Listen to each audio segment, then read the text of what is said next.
Саламатсыздар ма? Бүгінгі дәріс тақырыбы өсімдіктердің көміртегі мен қоректенуі, фотосинтез қараңғы сатысы. Жоспарымыз фотосинтездің химиялық процестері, бірінші, екінші фотосинтездің С3 жолы, Кальвин циклі, үшінші фотосинтез С4 жолы, Хедж-Лейк циклі. Фотосинтез дегеніміз өздеріңіз ретінде бұл күрделі көп кезеңді тотығып түзелу процесі. Бұл процесте көмір қышқыл газы, көмір сутекке дейін түзіледі, ал су оттекке дейін тотықстанады. Фотосинтездің жарық және қараңғы кезеңдері реакциялар анықталған. Мына жерде фотосинтез қараңғы сатысы көмір қышқыл газдың ассимиляциялануының С3 жолы, Кальвин айналымы туралы, фотосинтез тыныс алу, Хедж-Лейк айналымы, С метаболизмі туралы айтып кетеміз. Жарық қарапайым теңдеуі, фотосинтездің жарық энергиясы мен хлорофилл пигмент жүретін процестер. Неорганикалық заттардан органикалық зат түсіп, глюкоза, H2O6 көмір сулар, соның ішіне моносахарид, гексоз тобын құрайтынын білеміз. Жарық сатысы хлоропласттың телокоидтарында жүреді, қараңғы сатысы стромада. Мына жерде сол строма мен телокоидтар, ішкі мембран және сыртқы мембраналардың кесіндісі көрсетілген. Фотосинтез Арнон мен оның қызметкерлері 1954 жылы фотосинтез кезеңінде жарық энергиясының химиялық энергияға айналу процесін зерттеу жұмыстарын ойдағыдай жүргізген. Бұл процесте зерттеу үшін ең алдымен клетканың тыныс алуын тоқтату қажет болады деген. Өйткені тыныс алу кезінде басқаша бағытта болса да энергия түзіледі. Бұл үшін өсімдіктер клеткасын бұзып, олардың центрифугалау жолымен хлоропласттарды бөліп алған. Оқшауланған хлоропластта тыныс алу ферменттері болмайтындықтан оларды тыныс алу процесі тоқталады. Арнон өз жұмыстарында осылайша бөліп алынған хлоропласттар АТФ тотықстандыру жолымен жарық энергиясын сіңіре алатынын көрсеткен. АТФ-ті макроэнергиялық байланысында жарық энергиясы қорға жиналады. Оқшауланған хлоропласттар энергияны қорға жинап қана қоймастан көмір қышқыл газын көмір суларға айналдырады. Мына жерде оларға әсер ететін АТФ-тің аздаған мөлшерін шоғырланған көруге болады. Оқшауланған хлоропласттарда түзілу процесін Арнон бірнеше теңдеулермен көрсетілген. Бұнда АТФ қатысады, H3PO4 фосфор қышқылы, НАДФ, сутегі, оттегі, басқа процестер. Мына жерде Кальвин циклын қарастырамыз. CO2 ассимиляциялау жолдары өсімдіктердің қоңыр аймақтарында өсіп өну кездері. Жарық сатысының өнімдері көмір қышқыл газы, риболоза, бифосфат, сутегі қатысуымен фосфоглицерин қышқылы, АТФ және НАДФ пен сутек қатысып фосфоглицерин альдегиді аламыз және бір фосфоглицерин альдегиді. Бір фосфоглицерин альдегидінен көмір сулар 6-нан 5 ФГА дейміз. Фосфоглицерин альдегиді шығады және 3 АТФ-ға айналады.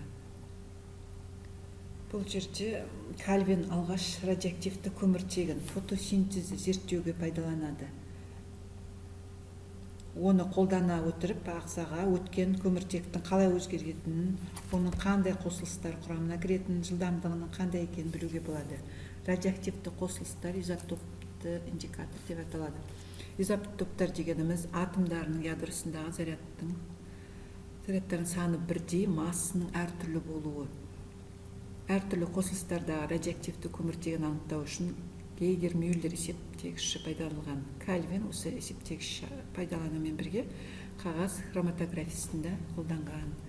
Зерттеуге қажет өсімдіктердің бөліп алынған экстракторы арнаулы хроматография қағазына нүкте немесе үзік тамшы түрінде тамызған.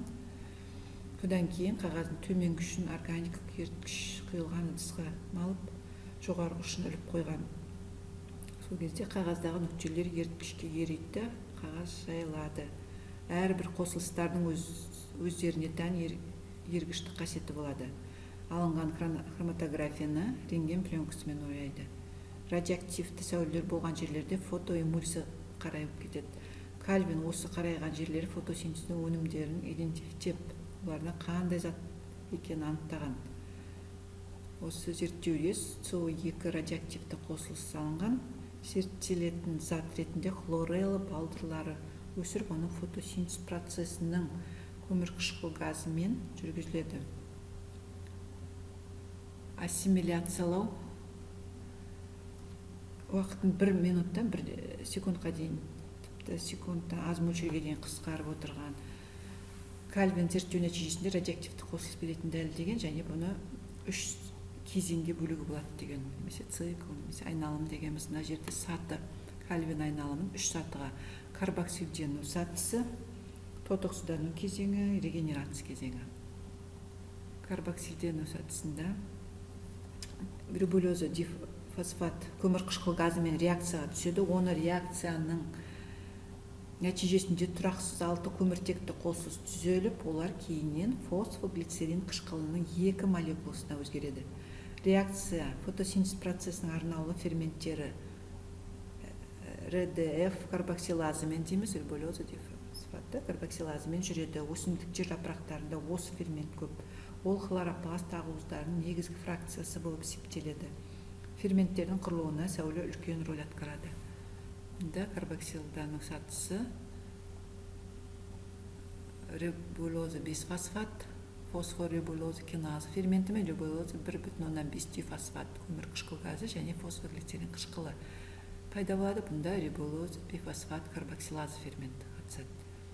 Бірінші өнімі 3 көміртекті атомы бар, қосынды фосфоглицерин қышқыл дедік. Осы рибулеза бифосфат карбоксилазы оксигеназ дедік. Бұл карбоксилазалық қызметімен оксигеназалық қызметін атқарып, фототінсіз алу және карбоксилдену С3 жолын байқаймыз. Структуралық формуласы сол бойынша көрсетілген.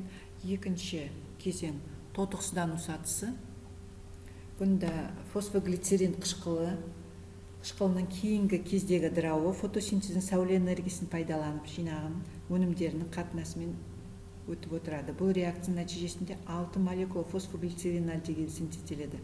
Оның 5 молекуласы регенерациялауға кетеді, 1 молекуласы циклден шығып кетеді.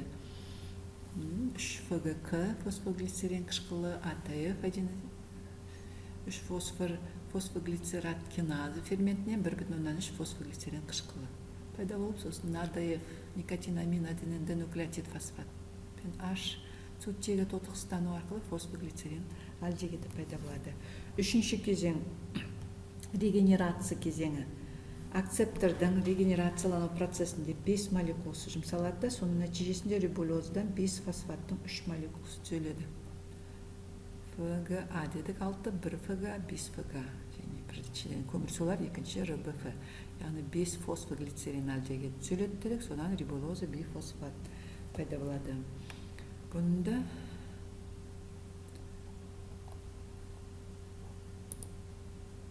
Кальвин циклының айналымдары 2 молекула 3 ФГА, 2 молекула фруктоза 1,6 дифосфат көрсетілген. Бұл глюкоза 1 фосфат және фруктоза 6 фосфатқа ауысса, бұдан крахмал пайда болса, келесіден қанттар глюкоза фруктозымыз пайда болады. Сурет түрінде көрсетілген күн сәулесі энергиясы түсуінен қандай заттар пайда болады? Су, АТФ, НАДФ қатысады. АДФ глюкоза пайда болу кезеңі.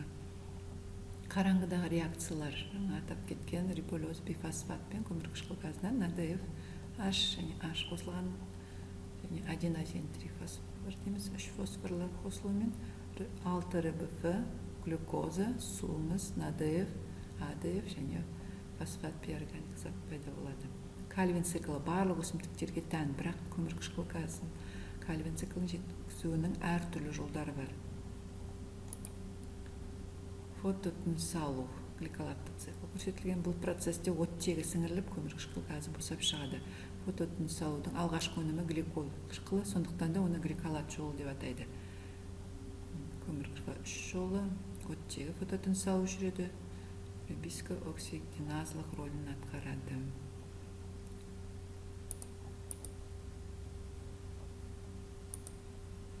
Фототінсіз алу процесіндегі схема. Бұнда 3 органелла жүреді. Хлоропласт, пероксисома, митохондрия. Хлоропластта гликол қышқылы гликолат, пероксисомный гликолат глицин, митохондрида глицин серин. Сонун структуралык формуласы хлоропласты пероксиом митохондрида жүрүү жолу. Мында схема түрүндө көрсөтүлгөн. Және осыларда хлоропласт жолу фосфоглицерат, көмір қышқыл газы риболоза 1,5 дифосфат пайда болса, фосфогликолат тегін қатысумен аламыз. Соң гликолат, гликол қышқылы. Пероксисомада жаңа айтылғандай гликолатымыз және митохондрия глицин зат. Айтып кеттік. Енді С3-4 Хэтч-Слэк циклы. Бұл фотосинтез процесінде көмір қышқыл газындағы көміртегінің өзгеруі Кальвиннің зерттеулерімен толық анықталады. Бұл негізгі жолы. Австралия ғалымдары Хэтч пен Слэк 1966 жылы және совет физиологтары Карпилов, Тарчевский 1960 жылдары кейбір өсімдіктерде, әсіресе тропиктік және субтропик дақылдарда фотосинтез процесі С4 жолымен өтетінін байқаған. Хэтч пен Слэк зерттеулерінің қорытындыларына қарағанда 4 көміртекті қосылыстардың фотосинтездің жолымен пайда болуы карбоксилдену реакциясымен өтетін болып шықты. Көмір қышқыл газының акцепторы фосфоинилпирожизм қышқылы болып есептеледі. Мына жерде кейбір субтропикалық, тропикалық өсімдіктер деп кетті. Карбоксилденудің бірінші өнімі 4 көміртек атом бар деп қосамыз. Екі түрлі клеткалары бар. Жапырақтың мезофилінде майда ұсақ гранулы пластиттер. Синтез жолы екінші. Өткізгіш шоқтарында қоршап тұрған клеткаларында гранус жоқ ірі пластиттерде жүреді. С4 жолының мезофил клеткаларында өтетін жолы феб фосфоинилпируват, феб карбоксилазы, қымыз сірке қышқылы ацетат, көмір қышқыл газы, НАДФ-H және H сутегі алма қышқылы малат. Одан алма қышқылы малат өткізгіш шоқтадағы қоршаған клеткаларында пирожизм қышқылына дейін. Өнеді пируват және көмір қышқыл газы бөлініп шығады С3 жолы. Бұл реакцияда қымыз сірке қышқылының оның құрамында көміртегі 4 атомы болады, сондықтан фотосинтездің бұл жолы С4 деп аталады. СО2-ның С4 жолымен жапырақтарда сіңуінің бірнеше пайдалы жақтары бар. Кейбір өсімдік түрлерінде С4 жолымен фотосинтез жүргізген кезде қарағанда ең алдымен органика қышқыл синтезделетін байқалады. С4 жолымен фотосинтез процесін жүргізетін өсімдіктердің өнімділігі жоғары болады. Келесіде мезофил клеткалар мен өткізгіш шоқтарда қоршап тұрған клеткалардың пайда болған заттар схема түрінде. С4 жолының артықшылықтары. С3 жолымен жүретін фотосинтезде фототыныстың белсенділігі жоғарыда, С4-те төмен болады. Фототынысты және катализде рибиско риболоза бифосфат, көмір қышқыл газы, ФГК, фосфоглицерин қышқылы пайда болады. Оттегі мен фосфогликол қышқылы. Тотығу және карбоксилдену реакциясы бір-бірімен бәсекелеседі.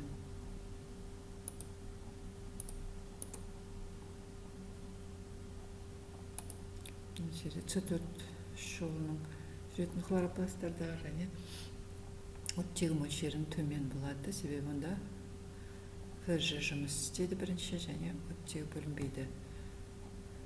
Бесконың карбоксилазалық және оксигеназалық функциялары оттегі мен көмір қышқыл газының мөлшеріне тәуелді. Және фотосинтез температурасы оптимумы С3 жолы өсімдіктерде 30-45 градусқа дейін. Жерде Кальвин циклінің өнімдері шоқтарда қоршаған клеткаларда түзіледі. Қуаңшылыққа, жоғары температураға төзімді болады. Келесі слайдта грассилоцин асид метаболизмі. Бұл толстянка тұқымдастарындағы метаболизм, қышқылдарының метаболизмі дейміз. Немесе жасан шөптердің органикалық қышқылдарының метаболизмі. Тропикалық аймақта өсетін суккуленттерге тән. Бұл кезде жаңа өтетін процесс кезінде, мысалы түн өсицалар ашық кезі, күндіз өсицалар жабық кезі. Крахмал хлоропластында вакуолияда жүретін процесстер, мысалы феб фосфоинилпирожизм қышқылы, феб карбоксилазы, атысымен көмір қышқыл газымен пайда болады. Бізде қымыз, сірке қышқылы АДФ жатады. Аш сутегіміз малат, алма қышқылы да вакуолялар жүрсе, ал ашы крахмал, хлоропласттар жүреді. Және соған келесі күндізгі устицалар жабық кезі күндізде Крепс циклына айналады. Мына жақта басқа процесс. Мысалы,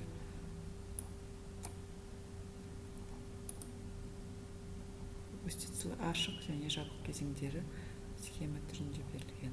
Малат, крахмал пайда болған заттарымыз.